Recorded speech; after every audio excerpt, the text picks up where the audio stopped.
What's up, guys? Hope you all having a good day and is ready for another video in the series we like to call Underrated Throwers. Today we got Mason Finley, who I think is very underrated. One, because I guess he didn't really have that long of a career. Actually, I still don't know if he's still competing.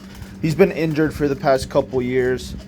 But I think he's the last great American discus thrower. And when I say that, I know some people will be very confused about it because, you think of names like Sam Mattis and Reggie Jagers, and people are doing a little further than him. But the reason why I think he's the last greatest one that we've had is because he's actually done something on the international stage. No offense to Sam Mattis and stuff, but Mason Finley's actually won a medal. This throw in particular is his PR throw in 2017, and he got bronze at the Worlds, only beaten by Discus and Stahl. And I think he's just very underrated because before Mason Finley, the last American to medal in the discus world champs, or in just any major competition, was Anthony Washington in 1999. So an 18-year gap between these two. So it was a big deal, a big surprise. He opened up with, as you can see here, 67.07, which was a PB. And then this throw was like 68 low, I think. I'll list his notable accomplishments, his height and weight, and his personal best in the video description.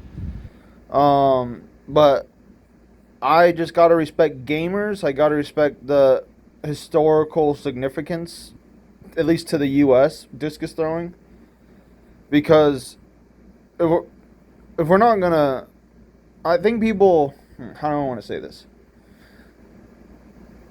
2017, the discus world champs in itself, I think, was very underrated in terms of a competition. I mean, it took two people over 69 meters, and third place was 68 meters. That's low-key one of the most stacked comps ever in terms of how to get a medal.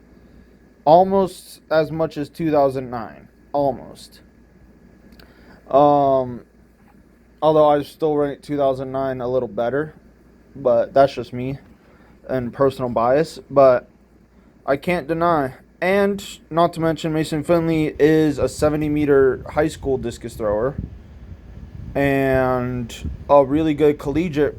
I think he's won NCAA. I think he's won nationals before. Well, I mean, he's obviously won NCAA nationals.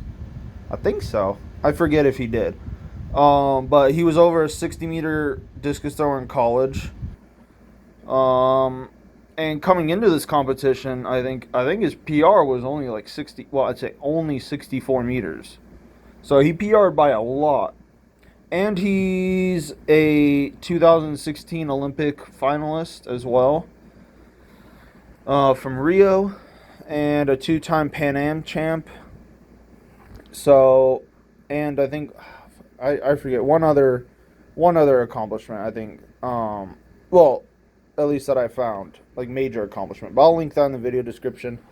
So, but I just think he's very underrated because, he's really the only American discus thrower since Anthony Washington to actually do something on the international stage.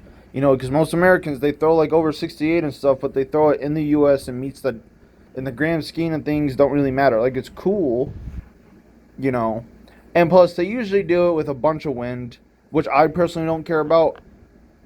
Like, people say, like, oh, Gerd Cantor threw, like, his 73 in a hurricane. It's like, yeah, but he's also throwing over 70 meters, like, 14 times or something. So, I mean, it's like, if you only throw 68 once in wind and then never come close to it again, I think that's kind of just a fluke. But that's just me, I guess. But, it does not discrediting. I mean, I'm not a 68-meter discus thrower. But, let's get into his throw. So, unfortunately, because of the stupid camera people that don't know how to film throws at this time, I think film people do a great job now because they just stick to this angle and actually just wait, and they don't switch angles and all that like this. So I can't really comment on this whole part of the ring. So, but it looks like he gets a good stack. From what I can tell of the positioning, it looks like he had good patience on his right foot on a sweep leg. Love the discus positioning. Love how stable he is, how patient he is. Lets the left arm go past his left leg, but he's not pulling it, so that's good. Gets nice. What could turn a little, could turn a little bit more with his left leg facing the sector, but it doesn't really matter. You know, as long as you get it somewhat turned. You know, people throw far, like Daniel Stahl throws far with it going, like, pointing that way, so it doesn't really matter. Great position here. Love that he's sprinting when his sweep leg's on this side of the ring, so he's off the ground. And from memory serves, I'm pretty sure he's around like 6'8", like 6'8", and judging by the looks of him, over 300 pounds. So he is a massive guy. Mason Finley's technique, I feel, is the definition of mass moves mass. You know, there aren't too many discus throwers that are as, like, big as him, I should say, because he's a chunkster. Let's not beat around the bush. But his whole technique is just pretty, well, not whole technique, because he has very good positions. There are a few things I don't like, but it doesn't matter. You know, I mean, what gets the PB gets the PB. But I believe if he fixed like one or two things, he could have been a 70-meter thrower.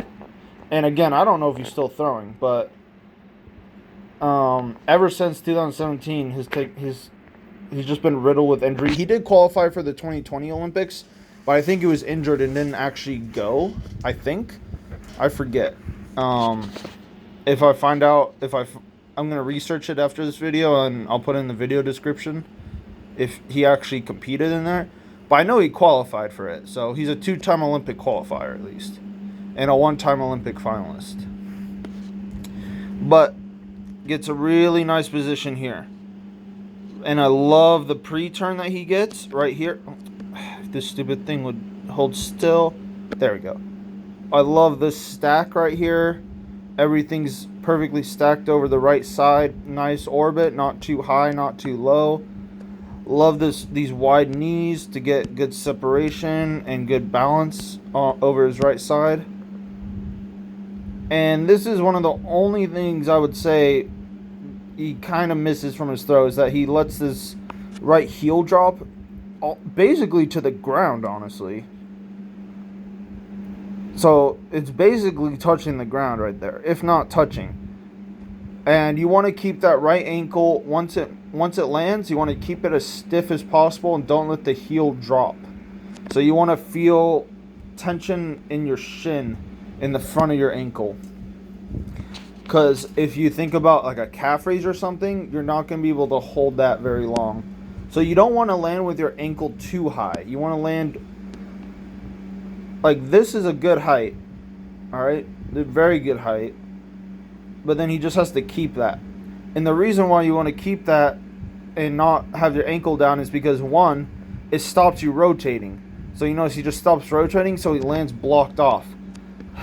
If this would stay still. Yeah. So he lands blocked off here.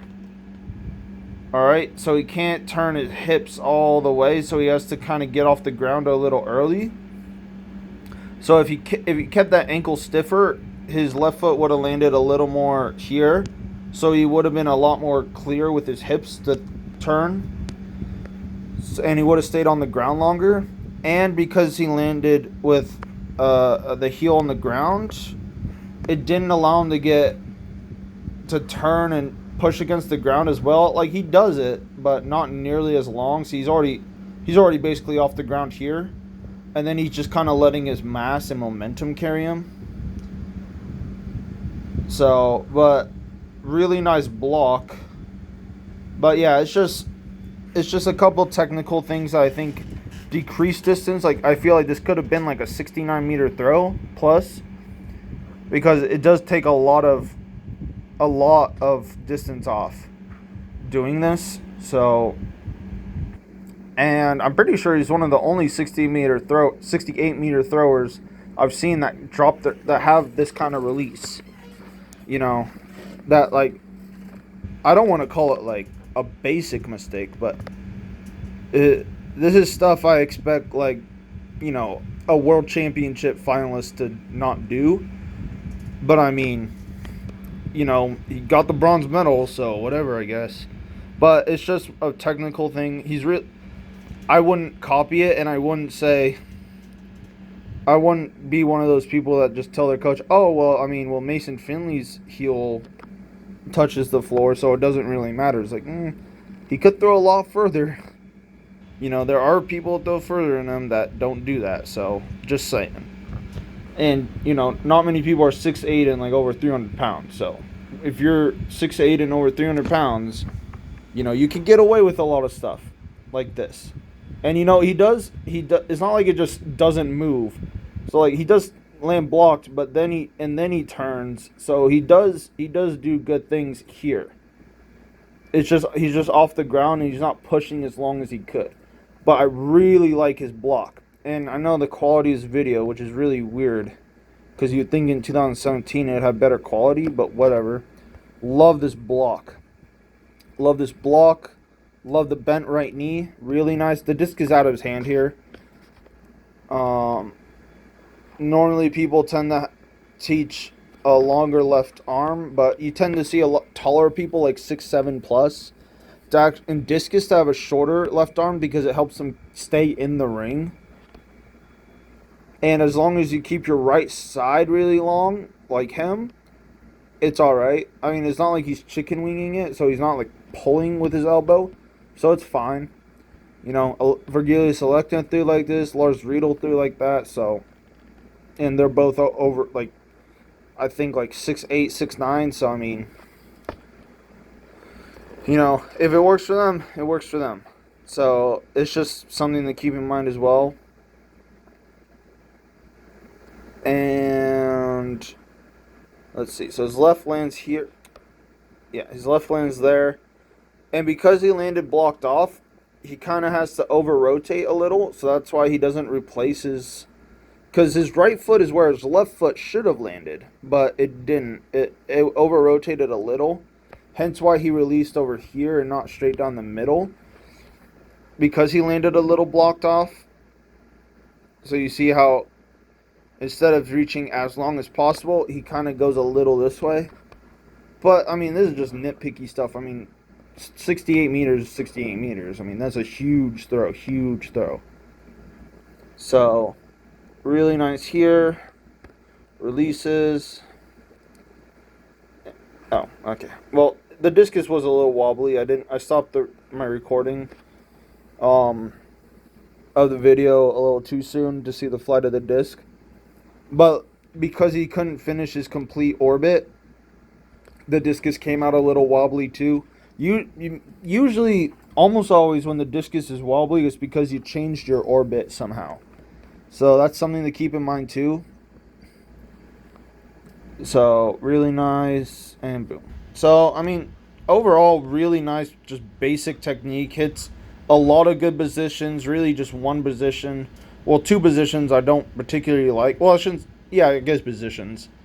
But I mean, that's just a me thing. I mean, but yeah, I think he could have been a 70-meter thrower plus. He had all the attributes too. But yeah, overall, let's watch this throw one more time. And he's a gamer. PRing twice and winning a bronze medal at Worlds. And 2 PRs in a row. This is only a second round, and he PR'd by a whole meter again. So he opened up with a 4-meter PR, and then his next throw had another meter PR. That's actually insane. You don't really see that very much at this kind of level. Usually when you're at this kind of level, unless you're really young, which I think he is. I think he was actually still in college when he went here, because I think he was still at Kansas. So if I remember correct, or was that Rio? No. Yeah, I think he was still in college here. I don't think he was a pro. Yeah, so still in college, winning a bronze. First US one and the only US one ever since. so far, and it doesn't really look like anyone from the U.S. is gonna throw further than Che, Stahl, and Alekna. So it's sad, but it's all right. We'll just dominate in shot put and hammer. Well, maybe not hammer. Well, I mean, we have better chance in hammer than in discus. Let's be real. So, but yeah, overall, gotta respect him, and I think he's just underrated because I think a lot of people just forgot about him. And I don't think a lot of people even know that he exists in the throwing community. At least a lot of like the newer throwers. So, and he's a very recent name. Again, this is only 2017. So, yeah. He almost beat Stahl, actually. He was beating him for a while. Stahl actually didn't have a good start to this competition, but then kind of got his act together in like his last 3 throws or something. But, yeah. Hope you guys enjoyed. Again, I'll link his personal bests, height, weight, coach if I can find it, and notable accomplishments in the video description. And hope you guys have a good day. See you later.